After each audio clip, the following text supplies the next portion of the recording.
So, you are Nintendo, one of the biggest video game companies in the world, and you want to make a movie about one of your characters who happens to be the most beloved and iconic video game character ever, Super Mario. So, there's so many great studios you could give it to, you know? You could give it to Pixar, you could give it to DreamWorks, heck, you could even give it to Studio Ghibli if you were feeling crazy that day. So, do you think they gave it to any of these amazing studios? Well, let's take a trip back in time to the Nintendo headquarters a few years ago.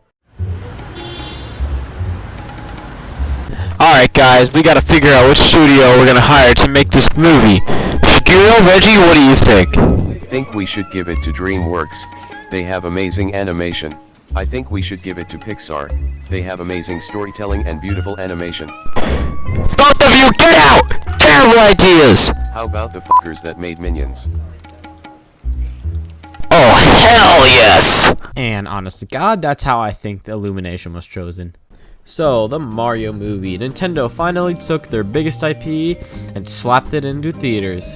And I gotta admit, it was very weird seeing Nintendo's logo in a theater.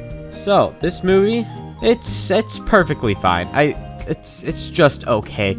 As a Mario fan, it's very fun. I like it a lot. There's a lot of fun references, and it's just a fun time. As a movie fan, it's a lot to be desired. And I hear a lot of people saying, oh, critics are being too harsh on it. Oh, just enjoy it. Which, yeah, I don't really understand why people are getting super mad about the quality of this movie and are getting mad at those who just like it. But at the same time, don't get mad at people when they criticize it, because there is a lot to be criticized here. There are a lot of flaws in this movie, and it is not perfect. For example, the characters are very shallow, and the story is super simple. And while a lot of people say that, ooh, who played Mario for the story? Well, games can get by on not having a story, because at the end of the day, if the gameplay is fun and well designed, that's what makes a game good. A good story just adds on top of that. But a movie, you can just have good visuals and stuff, but that doesn't gonna mean that it's gonna be as fun as a game, because at least with a game that has a bad story and fun gameplay, you're gonna be fulfilling that, that itch to play something the whole time.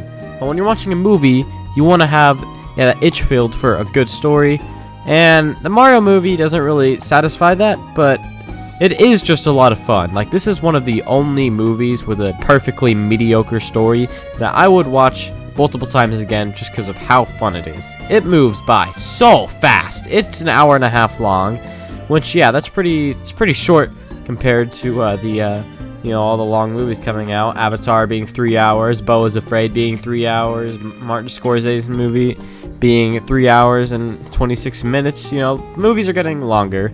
And that's fine, but it is refreshing just to have an hour and a half breeze by. And this really does breeze by. And while, yeah, some scenes feel rushed, it's not that big of an issue for me, because I'm just having so much fun. Because, seeing all these references to past Mario games, whether it be musical or through jokes or just through, lines and stuff, it was just really fun. It was like I was Leo DiCaprio sitting on his couch, recognizing everything.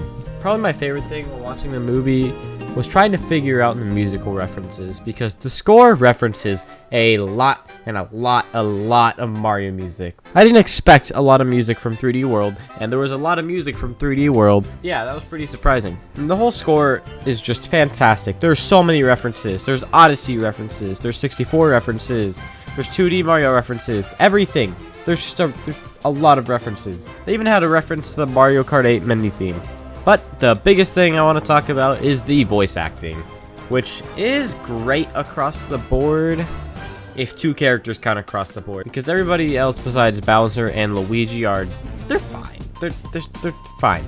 Bowser is great, and I really love him. Jack Black does an amazing job, and I swear the role was written just for him, and I'm sure you guys have all heard it across social media platforms.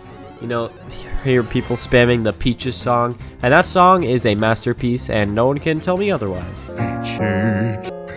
Peaches, peaches, peaches, peaches, peaches. Jack Black just puts so much personality into Bowser, and I cannot wait for the next movie and to see what he does with the character. Charlie Day's Luigi was also another standout. He's just a lot of fun. He seemed like a lot He's just a lot of fun. I don't know what else to say. Like, Chris Pratt as Mario is serviceable. I mean, I understand why they didn't, you know, make Mario talk the way he does in the games the whole movie, because that would get annoying very fast. But Chris Pratt, he just fine. There's nothing special about his voice. He can make a good voice performance, you know, the Lego movie. But here, he's fine. He's just okay. Audie Taylor-Joy as Peach was also kind of just okay. She was just kind of there. She didn't really add too much to the character for me. It's pretty generic. Seth Rogen as Donkey Kong is just Seth Rogen. But the weirdest one is Fred Armisen as Cranky Kong, because he just does not sound like how you expect Cranky Kong to sound. And if you can see the movie, yeah, you'll understand what I'm saying. I mean, it's not like Cranky Kong had a set voice in the games, but he didn't sound like that. He just sounds kind of weird. Keegan-Michael Key as Toad was alright, but Toad had like nothing to do in the movie. So yeah, we barely had any of him. So overall, this movie is just a fun time. There's nothing a whole lot of special about it. The animation is beautiful. It's definitely one of the best looking films this year. The score is amazing. The voice acting is good across the board. My main complaints are just mostly that the story feels kind of bland, but it's whatever. It's a Mario movie. Some of the voice acting could be better, and I think the generic licensed song choices were pretty bad and didn't really add anything to the movie. It just made it feel more generic than it needed to be. And yeah, the Mario movie is a movie that exists, and it is in fact one of the movies of all time. And Nintendo, please do not copyright me. I swear I've seen what you guys have been doing. Please don't copyright me!